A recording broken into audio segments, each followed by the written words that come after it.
አይን ካላየ ግንባር ነው የሚባል ሀገርኛ ብሂል አለ።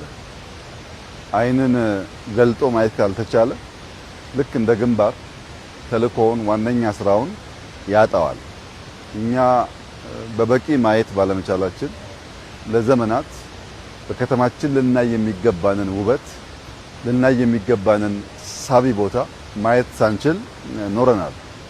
እንግዲህ እንደምታውቁት ኮከብ አጽብሃ የሚባለው በጣም እድሜ ጠገብ ሃይስኩል እዚህ ጋር ይገኛል።